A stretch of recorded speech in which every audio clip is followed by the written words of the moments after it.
ॐ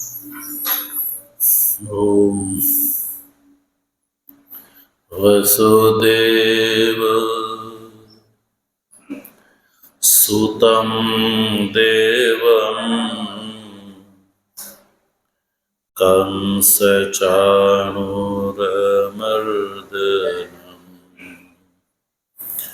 देवकी परमानन्दम्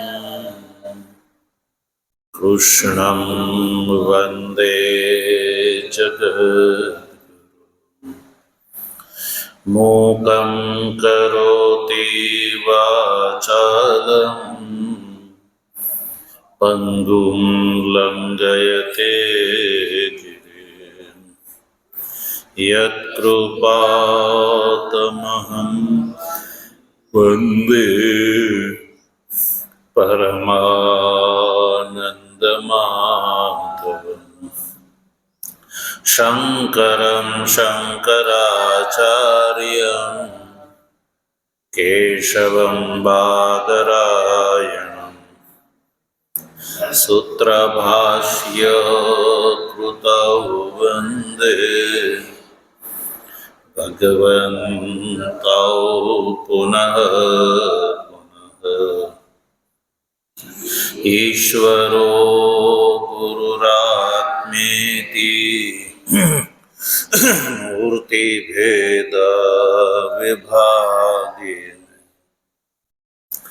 व्योमवद्व्याप्तदेहाय दक्षिणामूर्तये नमः। ॐ शान्तिः शान्तिः शान्तिः। तत्वजिज्ञासु सज्जनों, भगवत कृपाथी प्रातःकालीन स्वाध्यायात्मक श्रृंखला अंतर्गत श्रीमद् भगवद गीताना शांकर भाष्य सहित विचार क्रमમાં कर्मयोग नामक तृतीय अध्यायના 13મા શ્લોકનો આપણે વિચાર સંપન્ન કરી ચૂક્યા।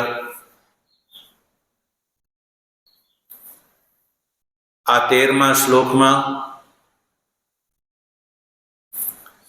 ભગવાન શ્રી કૃષ્ણએ યજ્ઞશિષ્ટ અન્નની આવશ્યકતા બતાવી। યજ્ઞશિષ્ટ અન્ન જે છે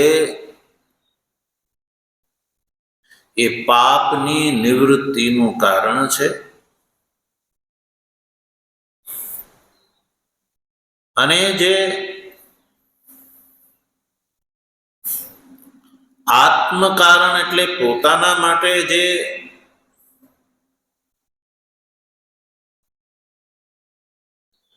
અન્નાદિ પ્રાપ્ત કરે છે, યજ્ઞશિષ્ટના રૂપમાં નહીં પણ પોતાના સ્વાર્થ માટે જે પ્રાપ્ત કરે છે અને પોતાના માટે જ જે પ્રયોગ કરે છે, તો ભગવાન કહે છે કે તે અઘમ ભુંજતે, એ પાપનું ભક્ષણ કરે છે। તો સજ્જનો, બહારથી તો કોઈ ફરક નથી, બંને વ્યક્તિ ભોજન તો કરે છે। કુક્ષી પૂર્તિ તો બેવની થઈ છે। જે વ્યક્તિ યજ્ઞશિષ્ટ અન્ન ખાય એની પણ અને જે વ્યક્તિ અયજ્ઞશિષ્ટ અન્ન ખાય એની પણ ઉદર પૂર્તિ તો બેવની સરખી થાય છે। તો ભેદ ક્યાં છે? તો જો જ્યાં સુધી કુક્ષી પૂર્તિની ઉદર પૂર્તિની વાત છે ને, એ તો કોઈ પણ પ્રકારથી થઈ શકે છે, કિંતુ પાપ નિવૃત્તિ જે છે એ કેવલ યજ્ઞશિષ્ટ અન્નથી જ સંભવ છે.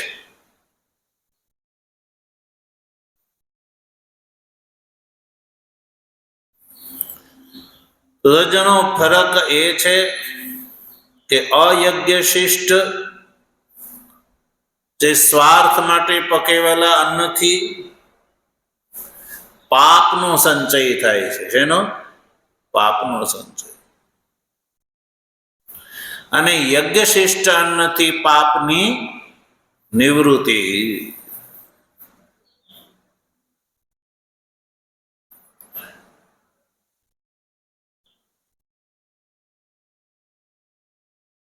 હવે જે સ્વાર્થ માટે પકાવે છે ને સજ્જનો,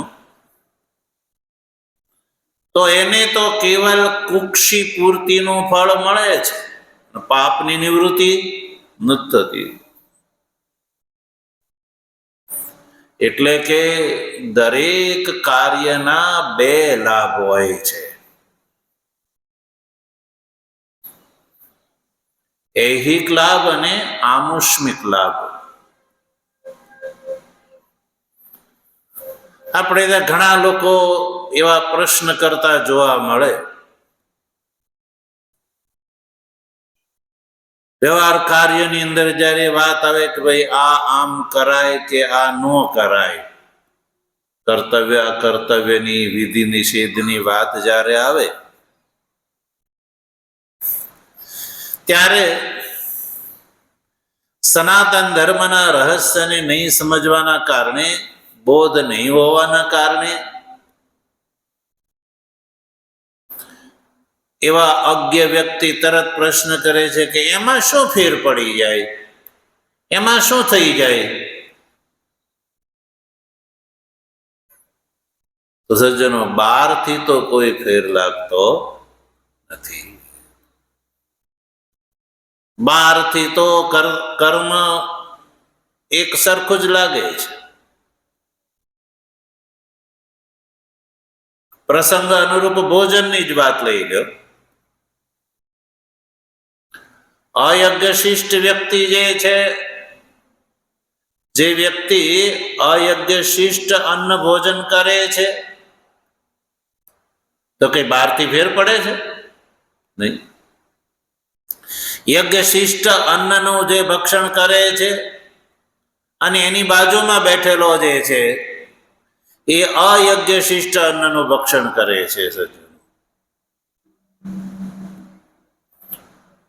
તો બેવની અંદર ભેદ એ છે કે બેવનું ઐહિક ફળ તો બેવને મળે છે. ઐહિક ફળ કુક્ષી પૂરણ તો બેવનું થાય છે. ઐહિક ફળ કુક્ષી પૂર્તિમાં કોઈ ફેર નથી થતું. પણ આમુષ્મિક ફળ છે પાપ નિવૃત્તિ ને પુણ્યની પ્રાપ્તિ. આમુષ્મિક ફળ છે. આમુષ્મિક એટલે પારલૌકિક, અદૃષ્ટ. આમુષ્મિકનો અર્થ છે અદૃષ્ટ, પારલૌકિક. તો યદિ વિધિ વિહિત છે, ધર્મ અનુરૂપ કાર્ય હોય, તો એનાથી ઐહિક ફળ એટલે આલોકનું ફળ. ઐહિક એટલે આલોકનું ફળ તો તમને મળે જ. પણ જો વેદ વિહિત ધર્મ અનુરૂપ હોય તો એનું આમુષ્મિક ફળ, પુણ્ય ફળ પણ સાથે સાથે હોય છે, કે જે બહારથી દેખાતું નથી. સજ્જન,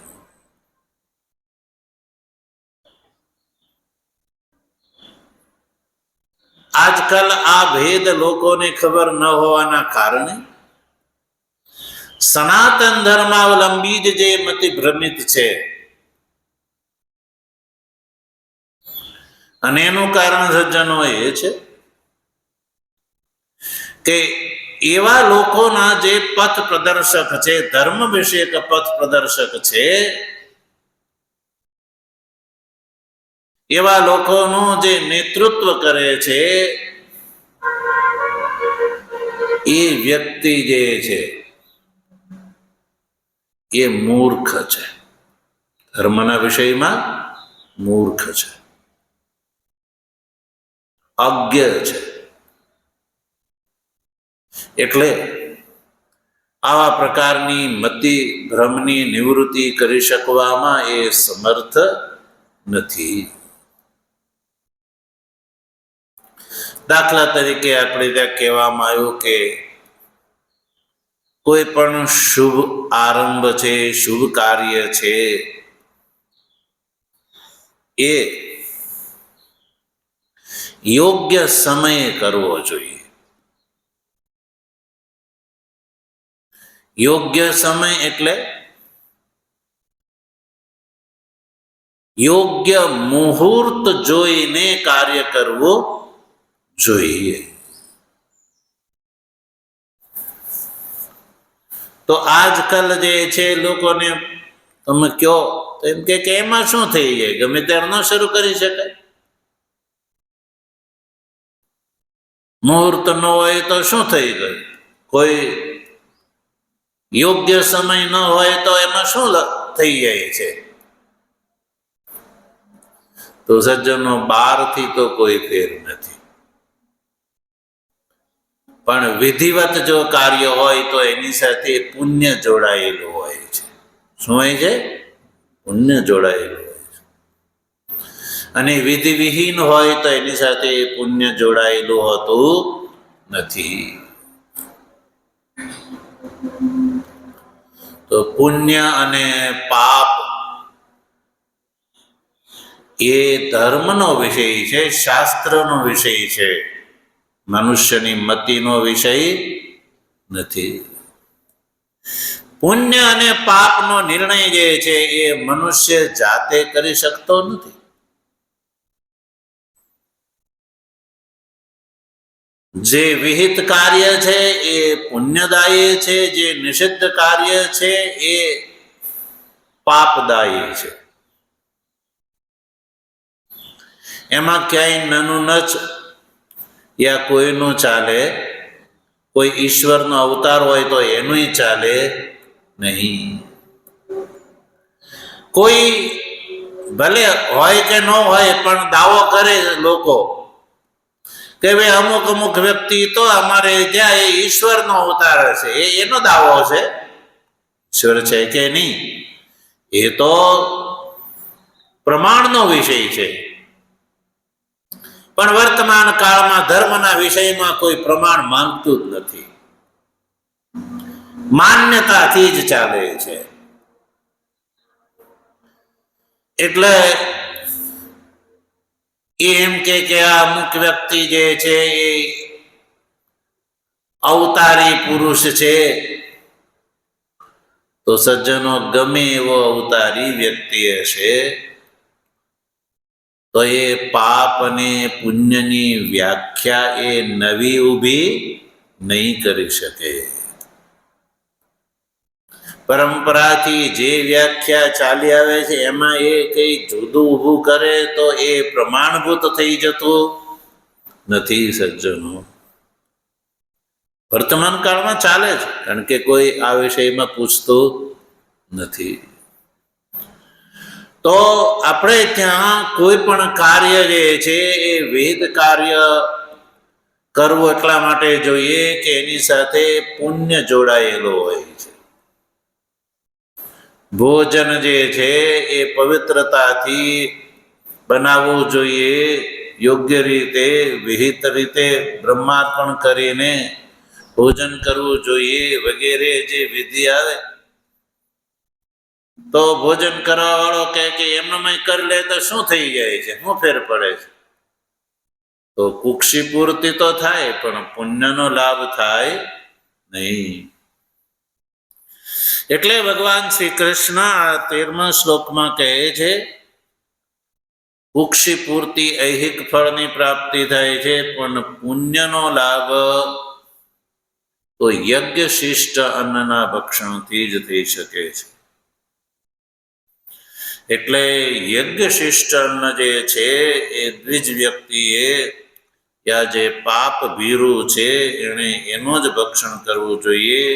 એ અવશ્ય કર્તવ્ય ભગવાન શ્રી કૃષ્ણે બતાવ્યું. એટલે પંચ મહાયજ્ઞાખ્ય જે કર્મ છે એ મનુષ્યએ અવશ્ય કરવું જોઈએ. આ 13મા શ્લોકનો આશય છે.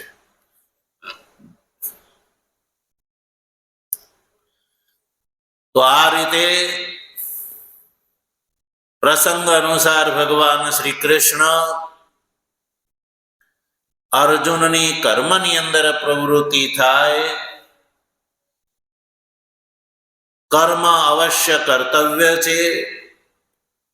અશુદ્ધ અંતકરણ વ્યક્તિવાળા અધિકારી માટે એ વાત ભગવાન શ્રી કૃષ્ણ ભિન્ન ભિન્ન કારણો ઉપસ્થિત કરી અને અર્જુનને બતાવી રહ્યા છે. કર્મ અવશ્ય કર્તવ્ય છે, એમાં ભગવાન ભિન્ન ભિન્ન કારણો બતાવી રહ્યા છે અને એ કારણોથી અર્જુનને એ દ્રઢ કરાવી રહ્યા છે કે કર્મ જે છે એ અવશ્ય કર્તવ્ય છે, ત્યાજ્ય નથી. તો હવે આગળના એટલે કે 14મા શ્લોકમાં એક બીજું નવું કારણ બતાવે છે. કર્મ કર્તવ્ય છે એ વાતને વધારે બળવાન બનાવવા માટે 14મા શ્લોકમાં એક નવું કારણ બતાવી રહ્યા છે. અને નવું કારણ બતાવીને ભગવાન શ્રી કૃષ્ણ અર્જુનને કહી રહ્યા છે કે કર્મ અવશ્ય કર્તવ્ય છે.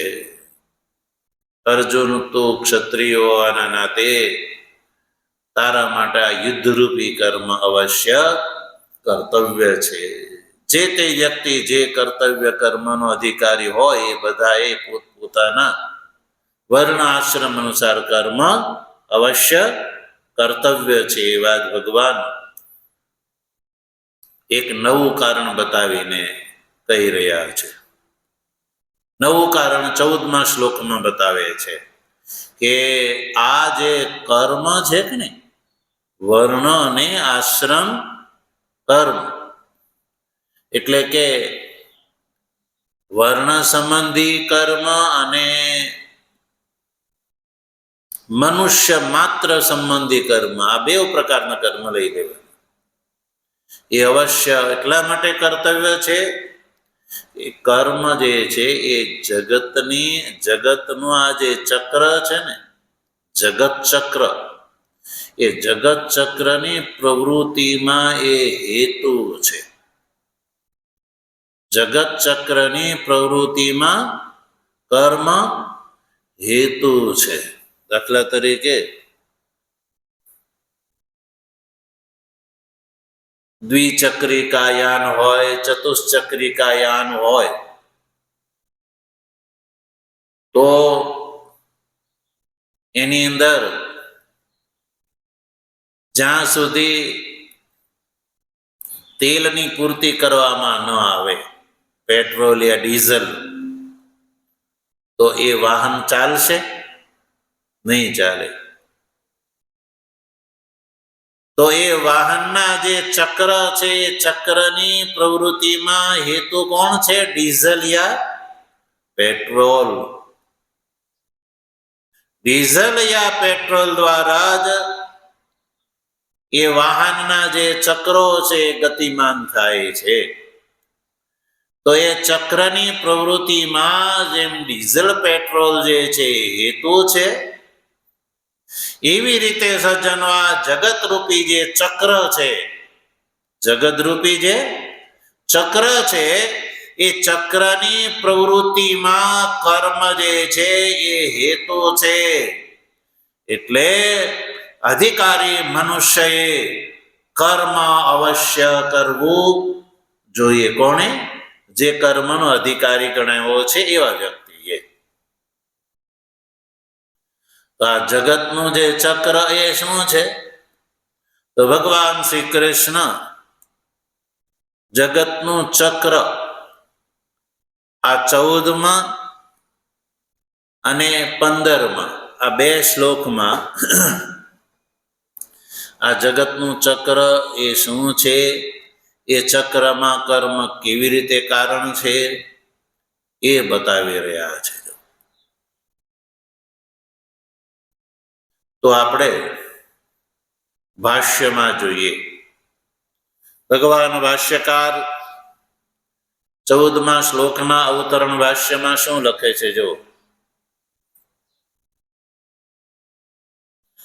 ઇતશ્ચ અધિકૃતેન કર્મ કર્તવ્યમ. બરોબર. ઇતશ્ચ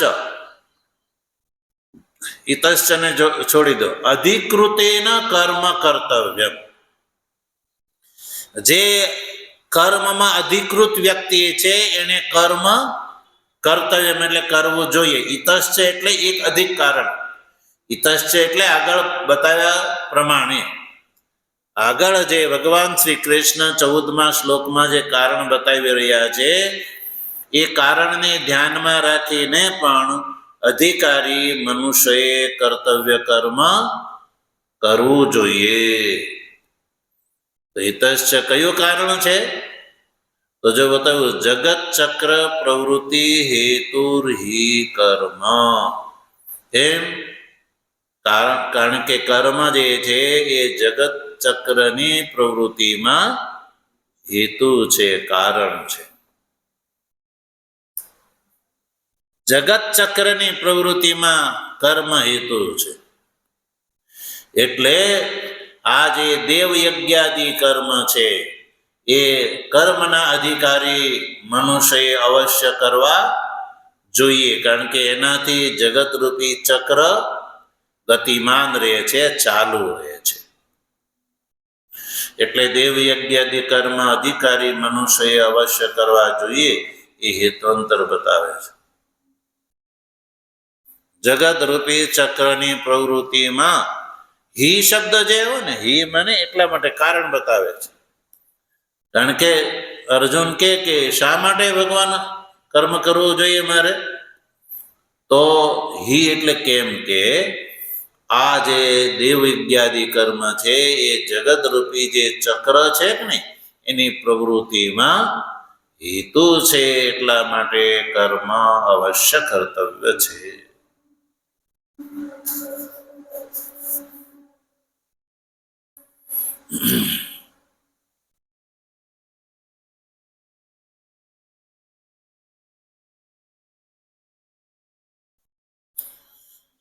તો પ્રશ્ન ઉભો થયો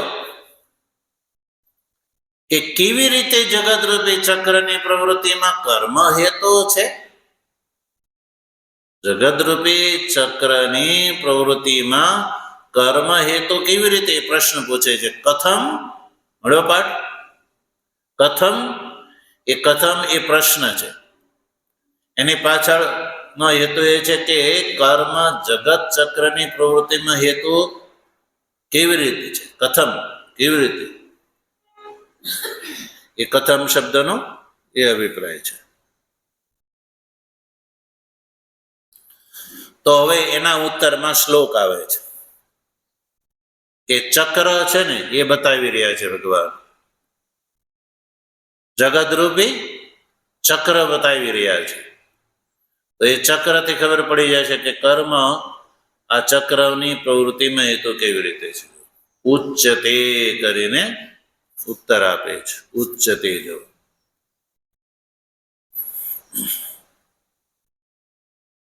કર્મ જગત ચક્ર પ્રવર્તક કેવી રીતે છે એ વિશે એક શંકા છે. કર્મ જગતરૂપી ચક્રનું પ્રવર્તક છે, કેવી રીતે પ્રવર્તક છે? તો એ પ્રશ્ન છે કે જગત આ જે કર્મ છે એ જગત ચક્રનું પ્રવર્તક છે, પરંપરાથી છે. સાક્ષાત નહીં પણ પરંપરાથી છે.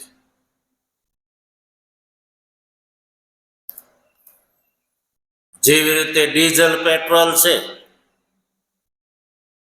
એ સાક્ષાત ચક્રની પ્રવૃત્તિમાં હેતુ નથી, પણ પરંપરાથી છે.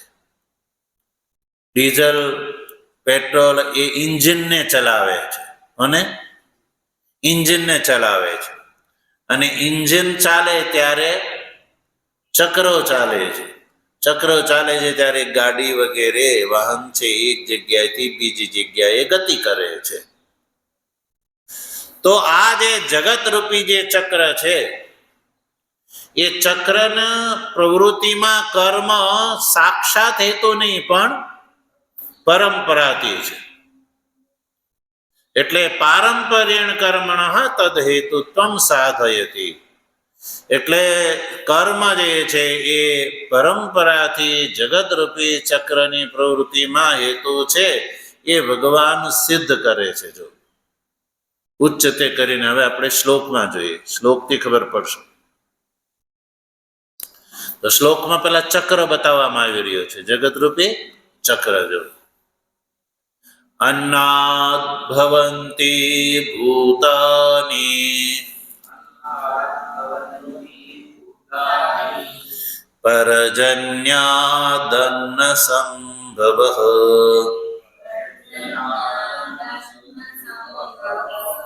યજ્ઞાદ ભવતિ પરજન્યો યજ્ઞઃ કર્મ સમુદ્ભવઃ.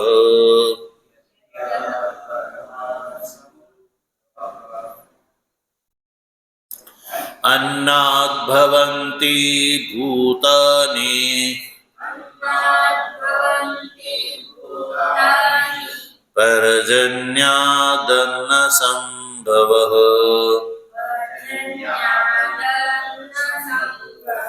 યજ્ઞાદ ભવતિ પરજન્યો યજ્ઞઃ કર્મ સમુદ્ભવઃ.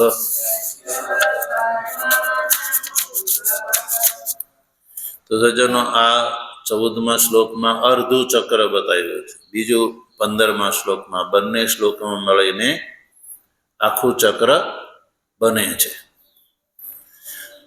તો જોઈએ 14મા શ્લોકમાં આ જગતનું ચક્ર છે એ કઈ રીતનું છે એ બતાવે છે.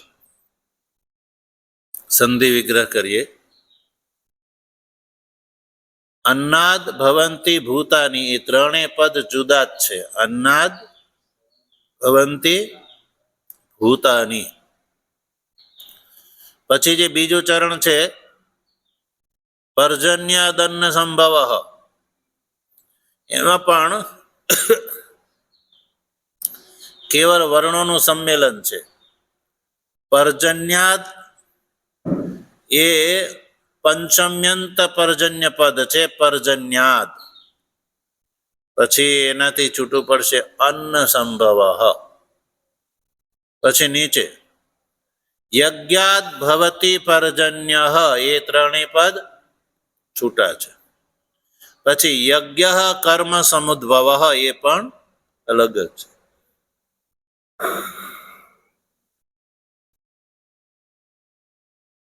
તો જો આપણે વાક્ય ક્રમમાં બોલીએ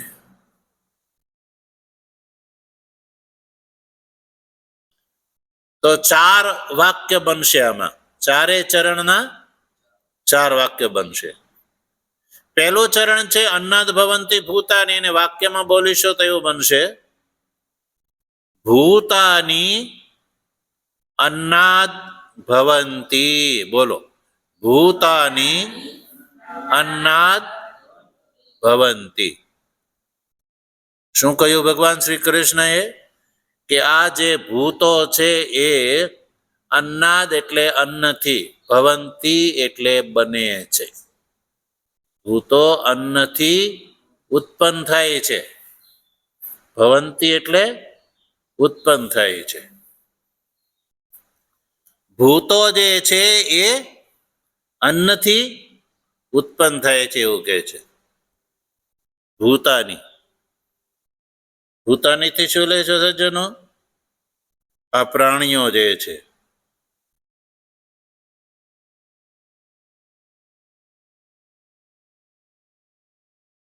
ભૂતાની એટલે આ જે શરીરો, ભૂતોથી શું ગ્રહણ છે? શરીર. તો ભૂતાની અન્નાદ ભવંતી એટલે કે આપણા બધાના જે શરીર છે એ અન્નાદ ભવંતી ભૂતાની.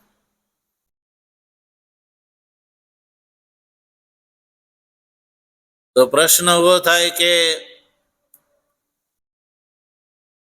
સીધી રૂપથી તો આ વાત દેખાતી નથી, કારણ કે પાત્રની અંદર અન્ન પડેલું છે. પાત્રાદિસ્થાદ અન્નદ, પાત્રની અંદર પડેલું જે અન્ન છે એનાથી ભૂતો ઉત્પન્ન થતા દેખાય છે. પાત્રમાં પડેલું જે દાલ, સબ્જી, રોટી વગેરે પડેલું છે તો એનાથી ભૂતો ઉત્પન્ન થતા દેખાતા તો નથી. કેવી રીતે ભગવાન શ્રી કૃષ્ણે આમ કહ્યું કે ભૂતાની અન્નાદ ભવંતી? પાત્રમાં રહેલા અન્નથી ભૂતોની ઉત્પત્તિ દેખાતી નથી અને સંભળાતી પણ નથી, એવું સાંભળ્યું પણ નથી.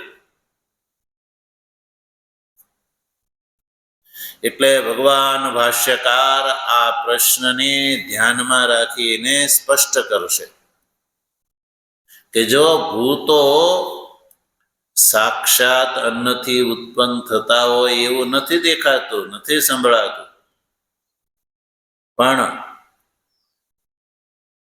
ખાધેલું જે અન્ન છે એમાંથી લોહિત અને રેત બને છે. શું બને છે? લોહિત અને રેત બને છે.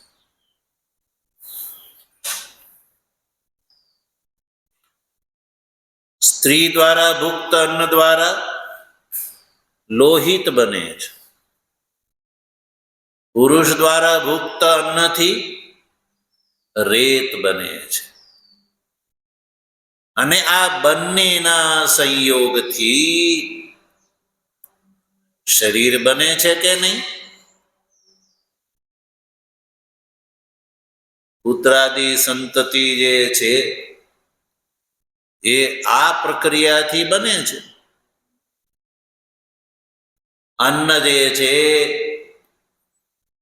ખાધેલું જે અન્ન છે એનાથી લોહિત અને રેત બને છે અને એ બંનેના સંયોગથી જે પરિણિત અન્ન જે છે એ અન્નથી ભૂતોની ઉત્પત્તિ થઈ એવું ભગવાન શ્રી કૃષ્ણ કહી રહ્યા છે.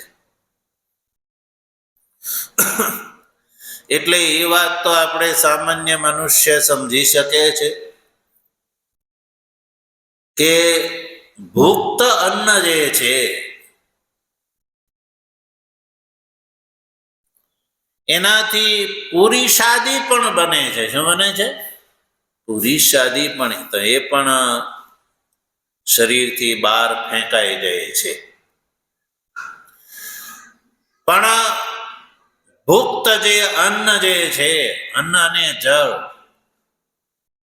જો મનુષ્ય 3 વસ્તુ ખાય છે, અન્ન, જળ અને તેજ, આ 3 વસ્તુ ખાય છે, અન્ન, જળ અને તેજ. ઘૃત તેલ આદિ શું છે? તેજ છે. તો આ અન્ન, જળ અને તેજ જે ખાધ્યા પછી શરીરમાં ગયા પછી એનું આલોડન વિલોડન થાય છે અને એમાંથી આ શરીરને ધારણ કરવા યોગ્ય જે પદાર્થો બને છે 7 ધાતુઓ બને છે. કેટલી? 7. અને એમાંથી એક પુત્રોત્પત્તિ યોગ્ય ધાતુ જે છે એ પણ ખાધેલા અન્નથી જ ઉત્પન્ન થાય છે.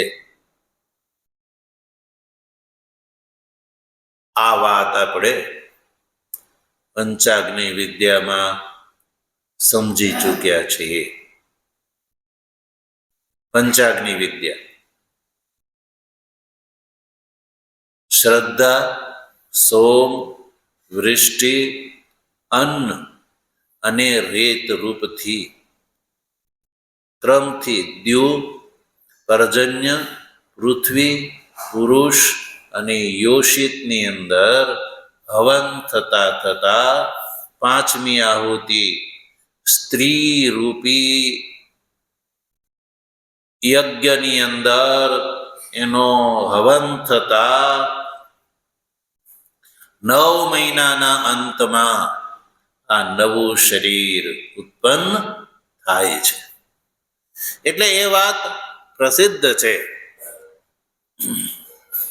એટલે ભગવાન ભાષ્યકાર જે છે એ કહે છે, જો અન્નાદ એટલે ભૂક્તાત લોહિત રેત પરિણતાત પ્રત્યક્ષમ ભવંતી જાયંતે ભૂતાની. એ જે ભૂતાની અન્નાદ ભવંતી પહેલું વાક્ય છે ને, એનો ભાષ્ય દ્વારા જોઈએ આપણે. અન્નાદ ભૂતાની પદનો ભાષ્યકારે કોઈ અર્થ નથી કર્યો, કારણ કે એ પ્રસિદ્ધ પદ છે. ભૂતાની એટલે મનુષ્ય, પ્રાણીઓ. એ અન્નાદ ભવંતી, તો અન્નથી અભિપ્રાય છે ભૂક્તાત લોહિત રેત પરિણતાત. એ અન્નથી અભિપ્રાય એવો લેવાનો છે.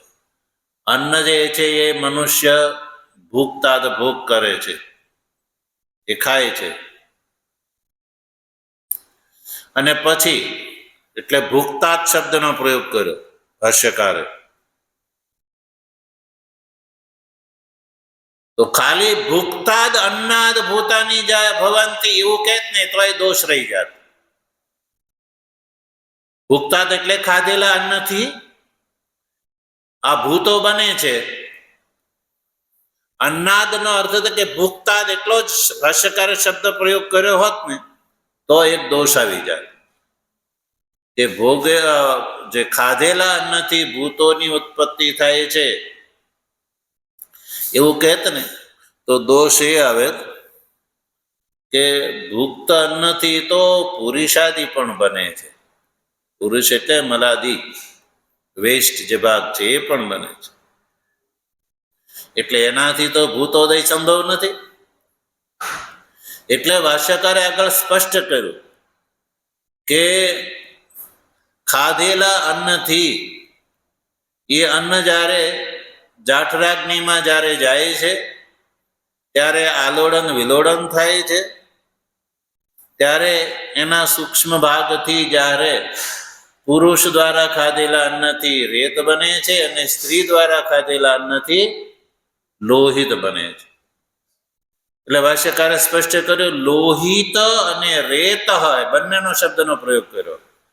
લોહિત રેત પરિણતા.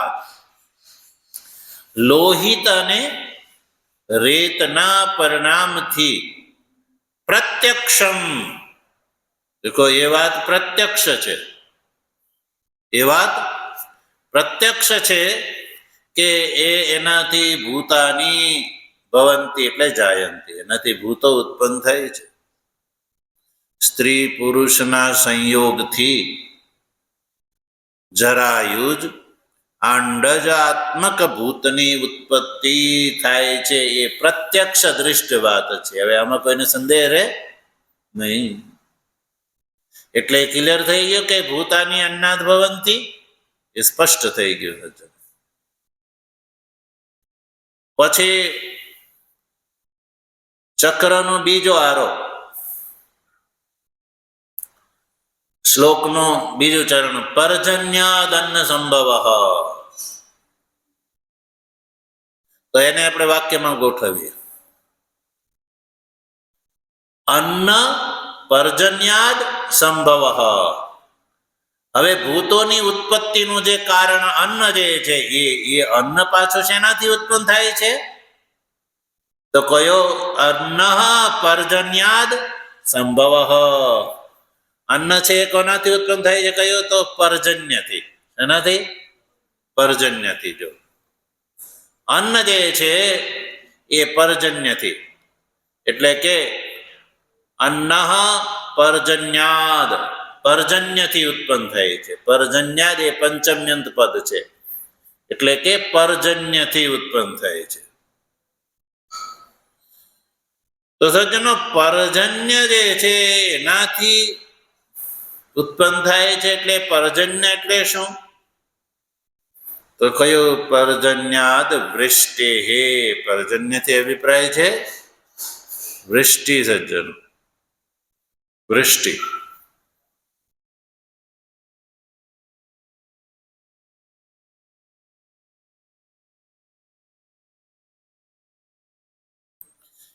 પર્જન્ય શબ્દ યદ્યપી મેઘવાચી છે. પર્જન્ય શબ્દ મેઘવાચી છે. પર્જન્ય શબ્દનો અર્થ થાય છે મેઘ. અને મેઘનું કાર્ય જે છે એ વર્ષ છે. બેહી જવાનું, વચ્ચે નહીં આવવાનું, પાછળ બેહી જવાનું, ચાલુ નહીં આવવાનું આગળ. પર્જન્યાદ અન્ન સંભવ, એટલે પર્જન્ય શબ્દ મેઘવાચી છે અને એનું કાર્ય છે વર્ષ, એટલે કે વર્ષા, એ લક્ષ્ય છે. એટલે વૃષ્ટિ અન્નમ, વૃષ્ટિ અન્નમ ઇતિ સ્મૃતિ અનુસારી પ્રાણી જે છે એ. એટલે ભાષ્યકારે સ્પષ્ટ કર્યું વૃષ્ટિ. વૃષ્ટિ એટલે કે વ્રીહ્યાદિમય જે અન્ન છે એ આપણે જોઈએ છે કે વરસાદ જ્યાં સુધી ન આવે ત્યાં સુધી અન્ન ઉત્પન્ન થઈ શકતું નથી. સજ્જનો એટલે વૃષ્ટિ અન્નસ્ય સંભવ.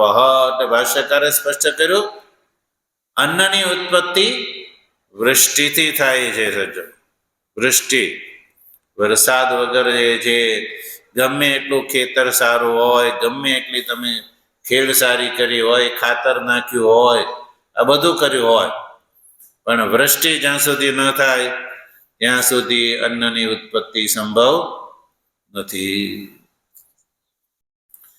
એટલે હવે વાત આવી વૃષ્ટિ. તો પછી ત્રીજો ક્રમ આવ્યો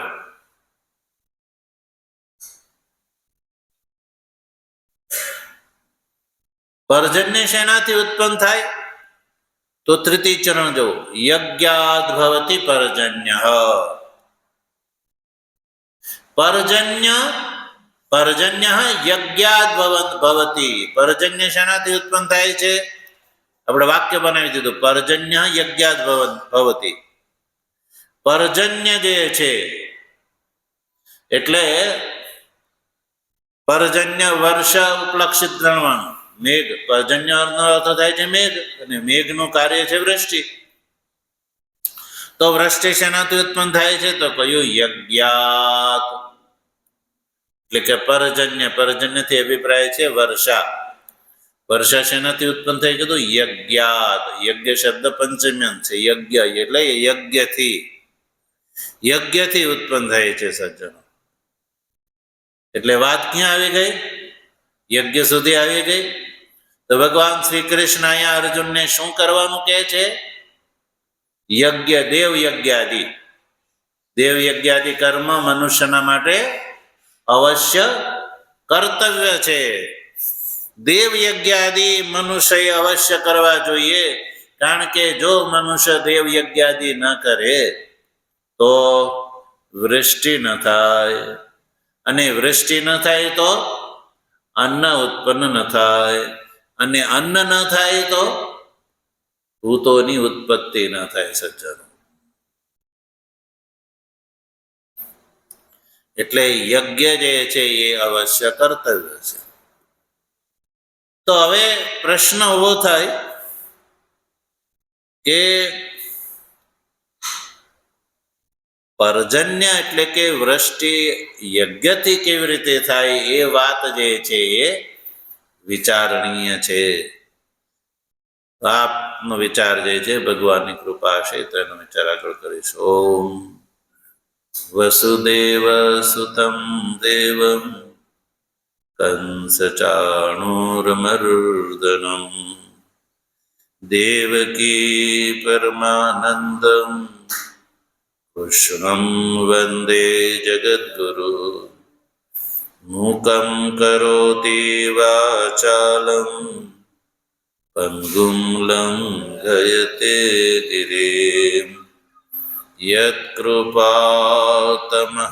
वन्दे परमानन्दमाधवम् शङ्करं शङ्कराचार्यं केशवं बादरायणम् सूत्रभाष्यकृतौ वन्दे भगवन्तौ पुनः पुनः ईश्वरो गुरुरात्मेति मूर्तिभेदविभागिने व्योमवद्व्याप्तदेहाय दक्षिणामूर्तये नमः।